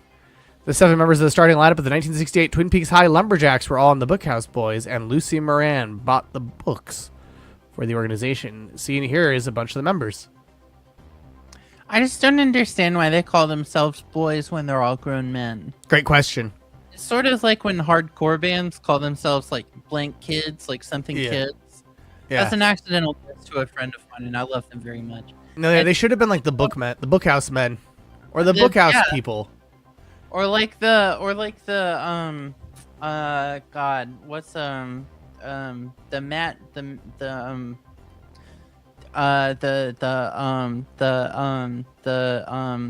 Bookhouse babes, the Hourglass adults. Yeah. Susie, I wonder this about 30-plus-year-old T-boys. Don't get me started, Mask. Don't get me. The periodical people. The Circle Jerk Boys. No, those are the Beatles. Yeah. The Circle Jerky Boys. Oh, the Circle Jerky Boys. Yeah. Gordon Cole making prank phone call. He would have been a great crank yanker. Yeah, they should have gotten David Lynch on crank yankers. Yeah. Yeah, they really should have. You think he would have cranked a real good yank? You know he would have cranked it so hard. He would have yanked it when he cranked it. Yeah, he would have cranked it till they yanked. You kicked my log, you know. Hello, is your commode running? Well, then you better go catch it. Ha ha ha ha ha. You came to my house. You kicked. Oh, the Hard On Boys. The Reading Rubes. The Reading Ruffians? Adam Crow, God, you're right. Oh, he absolutely would have done it. Dead? What? Probably horrible things. Never mind. No, you got it. What did Corolla also do? No, I said, is Adam Carolla also dead? Oh! I thought you said, what did Corolla do? And I'm like, there's not a good answer to that question. I'm well aware of what Corolla did. Adam Carolla came to my house on Good Friday, and he told me to have a bad Friday. I think that's pretty... I mean, that's very dedicated on his part, but... Yeah, that does sound like... That is definitely an Adam. I mean, it's definitely... Corolla joke. I know, just an Adam kind of joke. A bookhouse, it's where they met. I think it's a bookstore. It's maybe, you know, like those people that like do the book staircases. It's sort of like that, but a whole house. Yeah. Well, actually, it's not a bookstore. If any of you believed that, you fell for my trick. It was a schoolhouse. The Bookhouse was a coffee house that served as the headquarters of the Bookhouse Boys. It was a one-room schoolhouse in 1918, and when Twin Peaks first, or until 1918, when Twin Peaks' first official school system was established, and then it became a lending library. So from schoolhouse to lending library to coffee house. The Bathhouse Boys. Twink Peaks, is that anything? I think probably it's something. I think it's been a thing many times, and it will continue to be a thing many times more. In the establishment of, or in the pilot, it was known as Hemingway's. Hemingway's. And you better believe it got a card in the Twin Peaks collectible card art set, which was released by Star Pix in 1991 during the original run of Twin Peaks. And they were also an image gallery feature in the Twin Peaks Definitive Gold Box Edition. Am I just really milking this question because Missy said that we should move on? Yeah. You're really milking it, and we can all tell. What are you, boy, 14? Ain't tween. That's good. That's good. That is good. You know what else is good? Our leaderboard where... Oh... Making the government pay for my Denise. Making the government pay for my Denise surgery is in first place. That's no, he was not. So fucking funny that Twitch was like, "Are you sure? Are you sure though that you want to ask?" What the no, hell? he wanted to fuck young women so bad. He was married to so many women, and so few of them were close in his age. I could see a better argument for David Lynch as a transbian. Oh yeah. Oh yeah. Oh yeah. Yeah. Yeah. But he Oh, what's that, quesadilla? Do you have or no, it's chonk, isn't it? Piss baby. Piss baby, what do you want to add? Oh, now you don't. Okay. Wow. Okay. You wanted to just pop in on your own, but not have you on the spot. You're right. I had to put you on the spot. And I don't regret it. Rub his little face against this microphone. All he wants to do is make weird noises by rubbing his damn face on this microphone. What is the better homage to David Lynch than just making weird noises? Right? He loved making weird noises. Wait, Wavius, you and David Lynch went to the same theater as children? Not at the same time. I feel like you're a little bit younger than David. Yeah. Yeah. I think it's very funny to have so many divorces. Well, his basic thing was, I'm living the art life. They have to know that they come second to the art. That's why I live in a studio on my lands with blackout curtains, and I just smoke and drink coffee and do art. Oh yeah. Yeah. He was not a good husband. I feel like that's why he kept having to marry like women in their 20s, because by the time they got to their 30s, they're like, this is terrible. Yeah. Yeah. I no longer want to do this. And he's like, good for you. It does kind of look like a chubby red stick figure running. Like fate running rightwards. The top fin is the head. The lower back fin is the arm. And then the two front fins are the legs. Whoa. I hate that you can see me as a human. Oh, interesting. You should apologize, Jay Dimson, but I'm sure Intern Forrest would find it very cool that you managed to see that pattern. It's like Fluval is the keep on trucking guy. I mean, I do want you all to keep on trucking until you make a Star Trek Utopia so I can destroy it. I don't see a stick. Oh, good. Well, I prefer that. What's that, Frog? Let's get to the next question. No, I'd like to just luxuriate here. Frog, I'll allow it. Which of these Zelda games was inspired by Twin Peaks? A Link to the Past, Link's Awakening, Ocarina of Time, or The Wind Waker? Which of these Zelda games was inspired by Twin Peaks? More like The Wind Woker, am I right? Oh! People didn't say let's get to the leaderboard, Wiz. They said let's get to the next question. If people had been more specific in their fetching, I would have gone to the leaderboard. The woker be like, why so cis? Woo! Void, you know, just because you said that.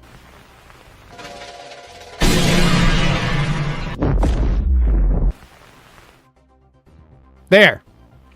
And now let's find out what you all said on this question.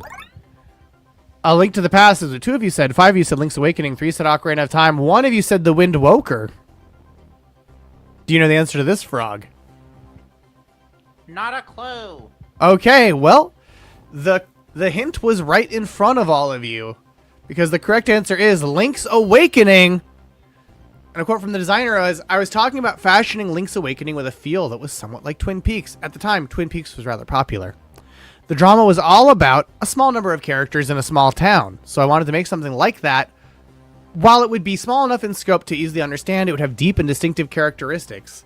The game's setting, being a dream, also ties in to Lynch's whole idea that we are like the dreamer who dreams and then lives in the dream. Because that is exactly who Link is in the game The Legend of Zelda Link's Awakening. Oh, I've done that. Yeah, I have done that, Jay Dimson.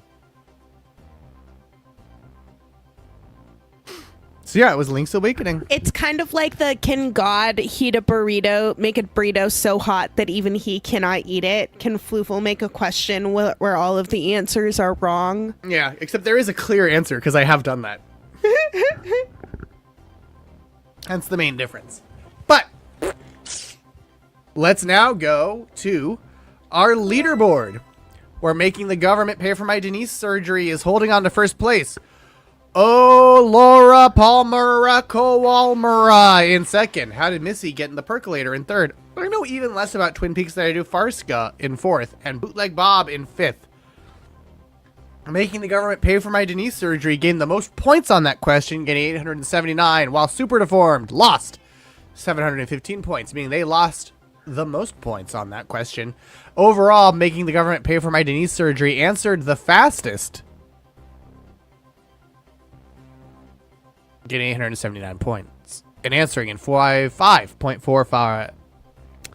Answering in 5.445 seconds. What do you mean? But no, I do it on purpose. I mess with all of you by not having there be a correct answer. And now perhaps I did that on question number 9. The Alan Wake series features a character inspired by the Log Lady. What is she called? Log Mother, the Lady of the Log, the Lamp Lady, or the Wood Lady? The Alan Wake series features a character inspired by the Log Lady. What is she called? Yeah, I'm an omni-channel being. That's a gif of Alan Wake. It's a gif of one of the developers of Alan Wake. Like the lead developer who performed a musical number from the game at the Game Awards. It kind of looks like, what was that, that Adult Swim show? He was also the bassist for Max Payne. He was the bassist for Like Max his face Payne? is Max Payne's face. He was the bassist for Max Payne? Oh, bassist. Max bassist. Payne? Max Bassist. Payne had a ska band? Yeah, named yeah. Max Payne? And And he picked it up in played slow-mo. bass? He picked it up in slow-mo. He did bullet time and picked it up. It was really advanced for the Xbox. Yeah. And he was kind of doing like a two-step, but it was like a really slow two-step. Exactly. I mean, if anybody hadn't seen the two-step before, they could kind of learn how to two-step from that. You passed my test, Nakamis. You passed my test. I was hoping someone would point out that's not Sam Lake, the face of Max Payne. But no one did. Well, obviously, that's because it's the bassist for Yeah, Max Payne. exactly. That's why I said bassist. He is the bassist, but not the face of. They're totally different guys, Nakamis. And speaking of totally different guys, Nakamis will watch some totally different guys derogatory tomorrow on Let's Get Weird, including Sky Life and more. Including Troy, who drinks his own piss. Oh, and he'll play Hitman before, yeah. Is Gene Simmons the bassist? Yes. Oh, He has a signature base and everything. Oh, okay. If you pay for the $10,000 package where you can be his roadie, he may also give you a signed signature base. What a weird universe you live in where he's a bassist, huh? And also where you pay to work a job. You pay to be his roadie. Yeah, you do pay to be his roadie. That's true. You pay to be his roadie, and you can be there all day, and he might talk to you. Missy, does it help that Troy ferments it? He pees into jars his balls and then a ferments it and drinks it. It's liquid sunshine. Yeah. For I don't approve of it either, Missy. I don't like when people eat or drink anything. Yeah, and he does slap his balls a lot to... He's a whole thing. Watch Nakamis tomorrow to find out what the hell this is. Oh yeah, Nakamis did stop showing the horses sleeping and farting. Which was his I'm stepping away from the mic. I'm an actual monster. I've been telling you I'm a monster. Yeah. Oh, correction. See, I know real things, so I don't necessarily know everything Troy's talking about. But the fermenting is for enemas and skin application. He drinks it. He drinks his liquid sunshine as the Lord made it because he's so full of himself.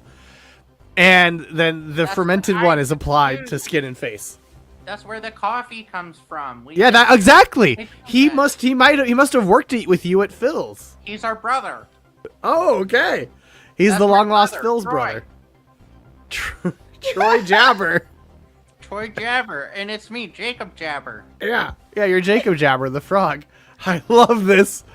No, stop now. Stop. We're done. We're done here. We are finished. This is over. Missy draws the line at piss play, even self piss play. Wow, I didn't know. Missy, you're after my heart. I think it's all disgusting. What'd you say, Jacob? Hot black coffee. Wait, what the fuck? Nakamis. Yes! Oh, I don't know if you could hear the intern go, yes! We could. Okay, good. And now let's see what you picked on this question. Okay, that's not true. Good. Good. Good. Don't do that, Knock.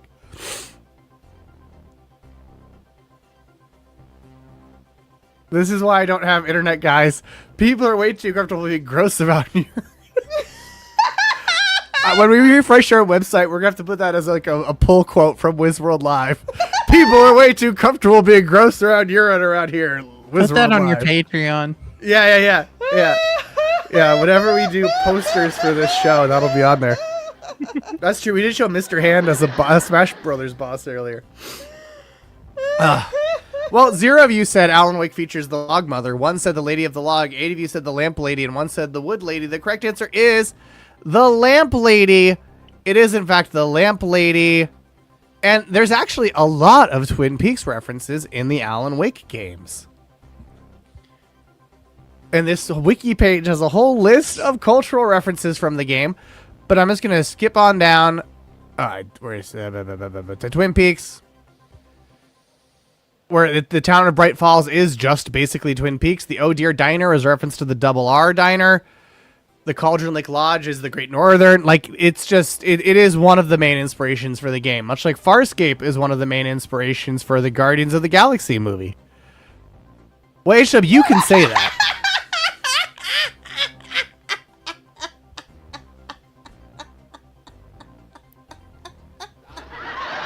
And I have to say, I think your Piss Wizardry talk show gives you economic privilege.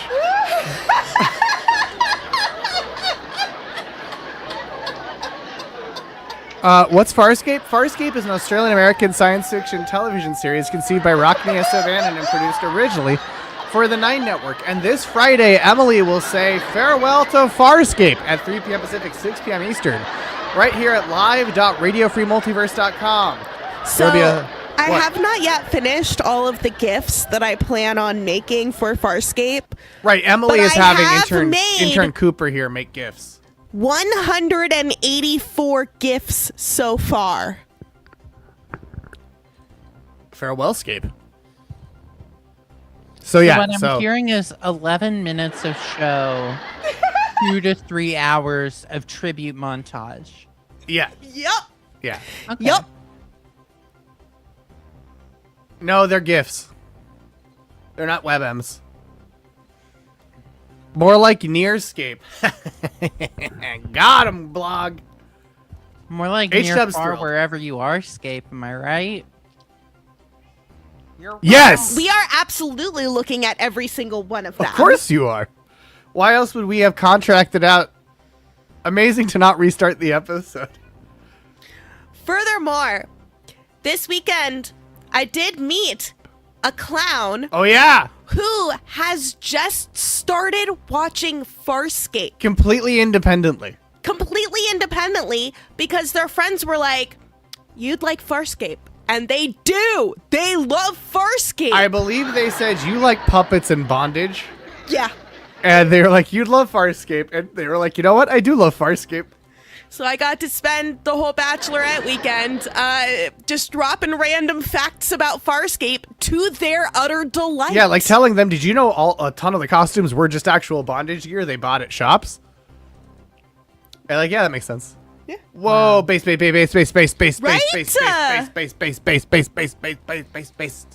But you know what else is pretty wonderful? Our leaderboard, we're making the government pay for my Denise surgery, is still in first. Oh, Laura Palmera Kowalmera in second. I know even less about Twin Peaks than I do in Farscape. Really not living up to their name because they're in third place. Bootleg Bob in fourth. Those Jinkos you like are going to come back in style in fifth. How did a Missy get the percolator in sixth? What the hell in seventh? Pabst Blue Hunter in eighth. Dozens of Donuts in ninth. Log O in 10th.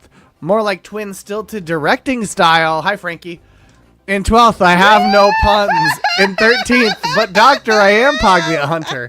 In 14th, Big Feds Gas Farm. In 15th, Blogtoven. In 16th, Super Deformed. In 17th, This Suit Burns Better. Look. And in 18th, Twin Peaks, more like Suffer Geeks. As we now go to our penultimate question of this night's game of trivia. Question 10. Which of these Twin Peaks actors appeared on a failed Mr. Ed pilot from 2004? Laura Flynn Boyle, Peggy Lipton, Sherilyn Fenn, and Cheryl Lee. And you know, you might want to start watching... You might want to start watching Snug Zone, Ghost Like Mike's channel, because Ghost Like Mike watched this very pilot last night on his stream. Wow. I hope I picked the lady in that photo. I mean, that was a pretty clear hint. But which of these Twin Peaks actors appeared on a failed Mr. Ed pilot from 2004? Was it Laura Flynn Boyle, Peggy Lipton, Sherilyn Fenn, or Cheryl Lee? Sherman Hemsley was Mr. Ed. Yeah, somehow crazy racist. Yeah, it really is it's the show that happens when you go, what if Mr. Ed had a Fox attitude? When you say Fox, do you mean, like, what do you mean by that? Oh, like 90s Fox attitude, like the Fox network. Not like Fox Wit News, but like Fox when it was the... Was it known for being edgy? For that? Fox, Okay. when Fox was the fourth broadcast channel, it was known for being edgy and pushing the bounds of good taste with shows as twisted as The Simpsons. Ah, I see. Because The Simpsons was so boundary pushing that President Bush said, we need America to be more like the Waltons and less like The Simpsons. And they also had, Married with Children, which had the horrible breach of taste of a flushing toilet. Oh, yeah. That's crazy. Yeah, that was weird. But now, let's find out the answer by watching a clip from this unsold Mr. Ed pilot. Let me show you what I have planned for the barn. Huh? That's right. The future law offices of It's Wilbur Sherilyn Fenn. Who are you going to represent out here anyway? I mean, what, people who steal pies off of other people's windowsills? I was nowhere near that pie. But, I'd come to your windowsill any day. Who's this? And it's a weird single camera song that has a laugh track, or a show that has a laugh track. Mom, Dad, flip down. This here. And here's the intro, which I think gives you a real good taste of it. The noise, the lights, the excitement. Maybe a little too much excitement for a 15-year-old girl. It is terrible, Blog. That's why Wilbur Pope moved his family out to this farm. My farm. By the way, I'm Mr. Ed. Man, I'm gonna have my hoofs full with this one. I mean, I go to a couple of clubs, barf on one cop, and he freaks out and buys this stupid farm to get me out of New York. I know. I don't know what he'd do if he ever found out at the time that I one of the Paxtons. I think it's Garrett Dillahunt. Is it? Which one's Garrett Dillahunt? Look who decided to come out of the car. bugs started coming in through the air Garrett vents. Dillahunt was the guy in the I know that you think that this was a drastic move, but I'm telling you, we can have a great life out here. Let me show you what I have planned for the barn. And now we're just gonna watch the whole thing. Huh? Check out the future. No, law Wilbur Pope offices is of David Wilbur Allen Pope, Bash. Esquire. Gilbert Dillahunt is Who's Jim gonna Hendry. represent out here anyway? Sherilyn I mean, Sherilyn Fenn is Carlotta Pope. Sherman Hensley is Mr. Ed. Sarah Paxton is Amanda Pope. And Blake Woodruff is Danny Pope. Cool. Puke right now. Bet you can, but you can't. Shut up. It's the best practical joke ever. The joke is all that Oprah bull your wife is giving you. Communicate. Because yes, it was 2004. You the man of the house. Now you slap a muzzle on that kid, chop off her hair to make her ugly, and stick her in a room till she's 21. But there is... Henry sent me in for some more burlap bags. Apparently the raccoon is only the tip of the food. This is a horrible show, but there is one part that is pure cinema that I should have bookmarked, Mr. but Ed I didn't. hates women. Yeah, Mr. Ed does hate women. Here we go. Yeah, there we go. Look at him dial with his hoof. This is the best part of the whole show. It's just that shot of the very real horse hoof dialing that phone. Movie magic. It is movie magic. Let's see it again.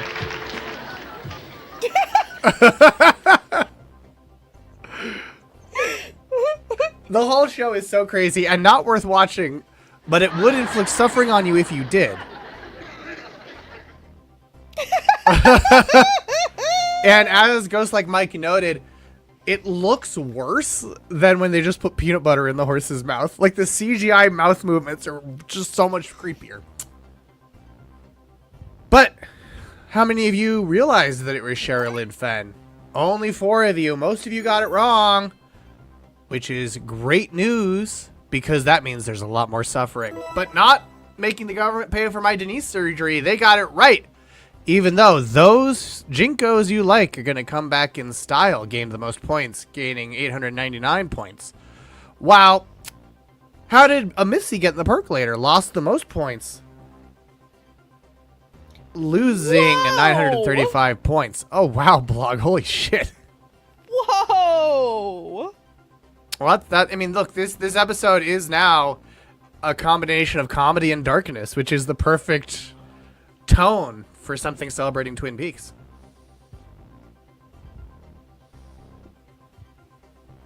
Mr. Head does have blood on his hooves, including the hoof he used to dial that phone. Or stop. What to call it? Oh God, Sleepy's A. But that's AI, so probably not.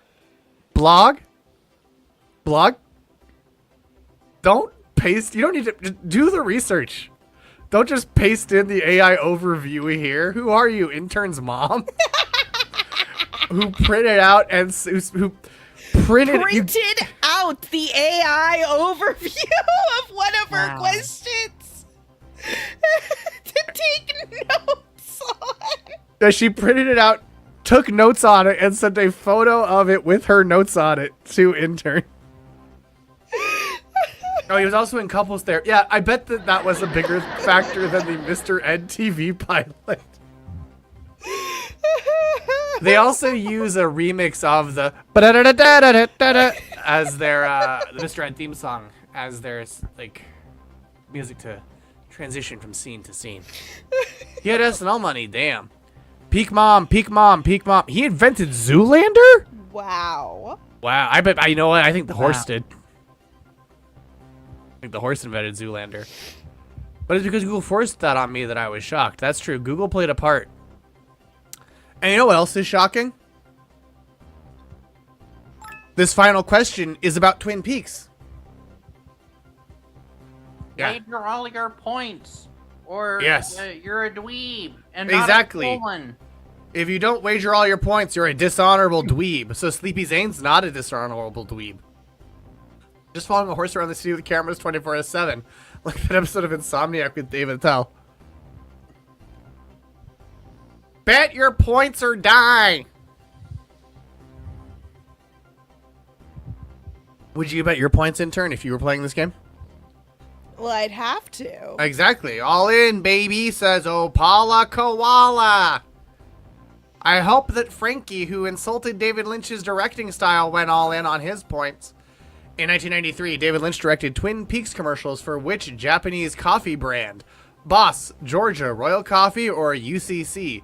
Now, will the Twin Peaks Book Club also be watching these commercials? No. That's fair. That's fair. That's fair. Will they be watching the message that David Lynch had them send to our troops in the Middle East during the Gulf War? No. Yeah, I think we're just sticking to the shows and the movies. That makes sense. In the movie/the movie's deleted scenes. And the movies if you include The Return as an 18-hour single movie. Yeah, I mean, you know, it depends on how you count it. Blah, blah, blah, blah, blah, blah, blah. If you're a letterboxed head. Yeah, although even the letterboxd heads, you know, some people they use the Twin Peaks pilot to log the series. That's true. And that's not proper. That's not orthodox. No, not at all. Not at all. Not at all. Man, cats agree with you that that's not orthodox. Now let's see what you all picked. 3 said Boss, 5 said Georgia, 1 said Royal Coffee, 1 said UCC. The correct answer is Georgia. And now, you know, we got to take a look at those commercials. Thank you to the user Rummy Hog for uploading Twin Peaks Selling Out. Before Asami disappeared, she sent me this postcard from Great Northern. When they searched her room, all they found was this picture and this deer that's head. it. And that deer. Let's think about this over a coffee. No, Lucy? Incredible. You two have got to try this. It's rich. Man, oh man, this Georgia is damn fine coffee. It's true. What about this deer head? Notice the symbol, Ken. I think you and I should take a drive. Big Ed's Gas Farm. Georgia. I just like that they did a serialized storyline in the ads. I like how they got everyone, too. Very rare Von Singer Bible. Red snooker balls? I don't get it. Come on, let's grab a bite in a can of Georgia. Agent Cooper? Shelly, I'm gonna let you in on a little secret. It's called Georgia coffee. Comes in a can. Tastes as good and rich as any cup of coffee I've ever had. It's true. Are you Ken? Yes? A beautiful woman left this here for you. Georgia ni makasero. What do you think it means? I don't know, Ken. The letter G. How about a couple of Georgia coffees while we think about it? Cooper? Hawk? I'll be bringing in an outside beverage, Shelly. It's brewed rich. Tastes incredible. Damn fine coffee, right? Right. It's true. Agent Cooper. I do like that they always have someone else being like, it's true, the coffee is The letter damn G. fine. Good work, Andy. Hawk, what's under that last pin? Glastonbury Grove, home of the Black Lodge. Georgia ni makasero. That's where I'll find Probably a something. pretty good amount. Watch. The Black Lodge isn't in this world. Inside there's a red room. Do you ever think that they probably made more off of this than the Farscape actors made off Farscape?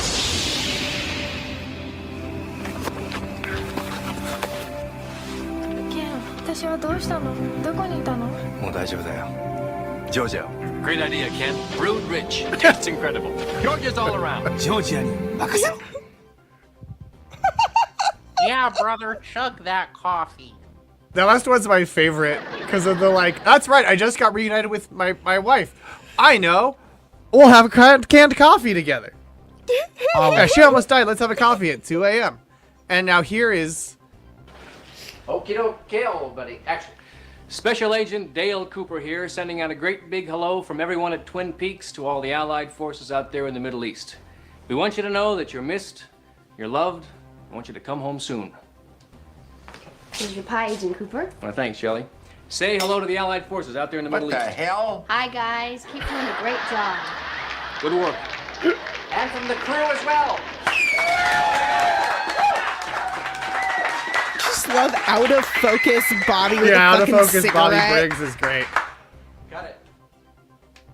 I think the slogan is like, oh, like Georgia coffee, leave it to us. That is weird. Yeah, no, I agree. It is weird. That's why I showed it. I'm not sending that message. David Lynch should go, and from the people watching this in the future as well. Give it up for the forces fighting in the Gulf states. Yeah, the propaganda was so strong. Strong now or in the future. Yeah, yeah. I, David Lynch, give blanket approval to any U.S. action in the Middle East. It could never go wrong. Hello, restaurant enjoyers. The staff here at Twin Peaks send you a message of support with our cold beers. Where does Twin Peaks? Cold beers and wings. You can go in whenever your mom is on a road trip and she says that they're the only wings that she can eat. Intern Forrest only went to a Hooters once as a teenager and got dragged there, kicking and screaming. My mom actually would, whenever we were out on the road, be like, "Oh, I can eat the wings at Hooters," and then, you know. It was just Intern Forrest was like, I don't wanna. Why do I want to eat wings and be stressed? I knew people whenever I was a kid. Like, I knew this guy who was like, "Yeah, I went with my brother and we dropped coins on the ground and got them to pick them up." Oh, God. And I didn't understand the purpose of that. Like, especially as a kid, I was like, why would you drop the coins on the ground? Yeah. Just make other people pick them up. That seems kind of weird. And it is. It is weird. I mean, you were right. It is weird. It is. I was right on the money. Yeah, there was one of the teens that Intern Forrest went with was like, I'm just gonna wait outside and not eat food. It's like, oh, you could go somewhere else. Yeah. I avoid eye contact when talking to strangers and servers already. Why would I go somewhere where I have to look even more downward? Exactly, Shammy. Well, you know where you may have to look downward, and where you may get to look downward is if you're on the top of our final rankings. You can look down on all your fellow players. So why don't we wrap up our game of trivia and find out who won? In third place, it's that embodiment of evil, Bootleg Bob. In second, I have good news for all of you, because those Jinkos you like are going to come back in style. And your winner is Making the Government Pay for My Denise Surgery. Making the government pay for my Denise surgery. Congratulations. Who are you? Who are you? Making the government pay for my Denise surgery. Wait, is it? It's you. Congratulations, Sleepy Zane, winning once again. When's the last time Sleepy Zane won? The last time Sleepy Zane won was 311 Super Mario 4 Trivia. Woohoo! Just 3 weeks ago. Woohoo! Well, you're just saying congratulations to Zoto Zan. Yeah. Second place can have it if I've won 2 recently. No, Sleepy Zane, you won. You won. Well, we're running out of things you know about. Well, maybe you'll know about next week's topic, because next week right here on Grand Trivia, it's toys trivia. Trivia all about toys in their various forms. Limited, not only these ones. Not only a Transformer, a TMNT toy, the Tiger 2XL, and a Ronald Reagan Funko Pop. No, there will be other toys as well. Nope. The concept. It's another vague one. Saba Sword question or I riot. Okay. A transgender trivia, and that's it, says Sleepy Zane. Well, lucky you. What do you mean? There, That. What do you mean, lucky you? I don't know. Yeah, for sure. For sure. The way you said lucky you made it sound like that's going to be next week's topic. And I'm like, no, I just said it's toys trivia. No, I thought it sounded almost sarcastic, but I knew it wasn't.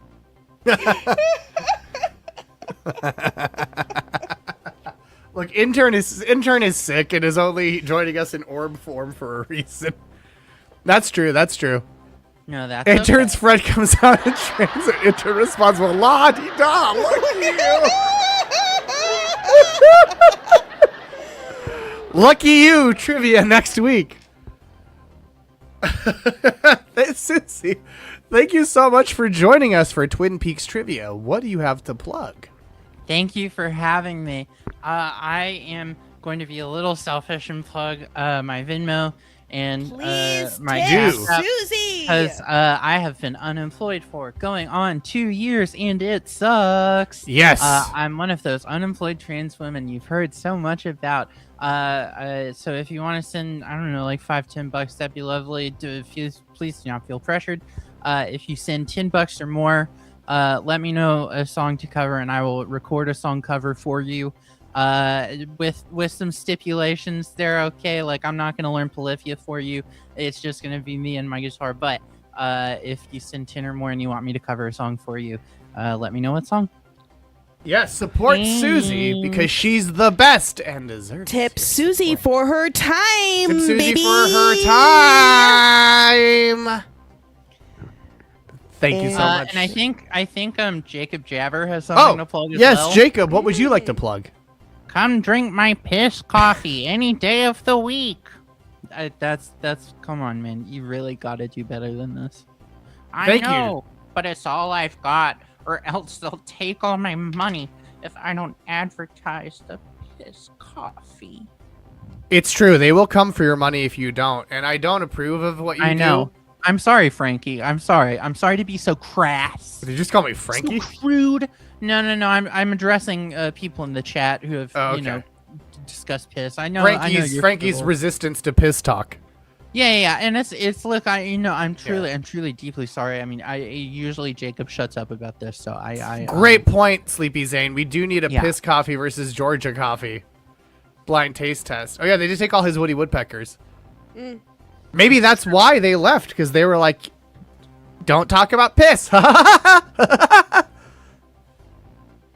Yeah, well, also, they I think he got rid of the wood. I think he threw them out. Threw them on the street. And that's why... poor Woodies. Throwing out his Woodies. Well, we'll see you all next week for Toy Trivia. And be sure to join us this Friday for Sci-Fi Fridays.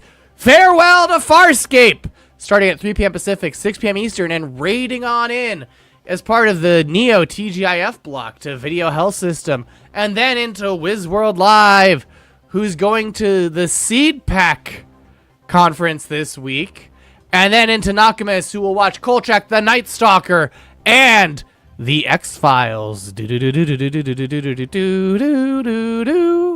And we'll see you right here on Grand Trivia next week, because we have your coordinates.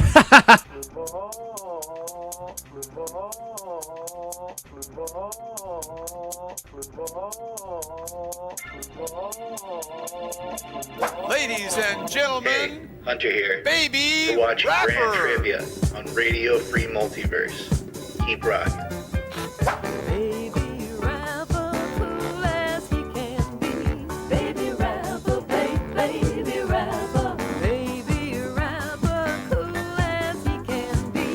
Baby Rapper, yep, Baby Rapper. Baby Rapper, yep, Baby Rapper. He can dance, he can sing, Boo-doo-doo-doo. he can rap about anything. He can. He digs music that moves his soul. Yeah. Like rhythm and blues and rock and roll. Baby Rapper. And now, Baby Rapper is going to do his impersonation edition of The Beatles.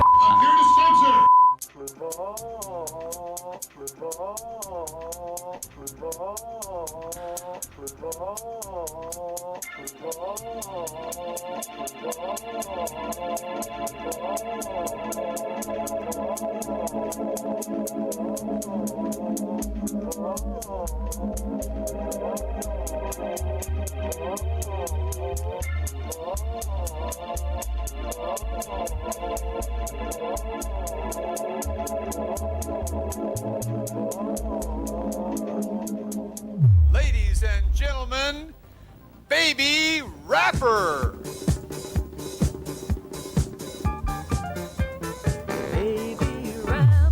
Cool as he can be.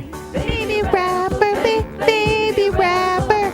Baby rapper, cool as This he is can the be. first time I realized he's wearing a backwards baseball cap. Really? You just realized that? I thought he was wearing, like, one of those little skull caps. Oh, like a propeller hat? Yeah, but No. without the propeller part, and I was confused. He's wearing a backwards baseball cap because he's a cool rapper. Rhythm and blues and rock and roll. Baby rapper, baby rapper, baby rapper, baby rapper.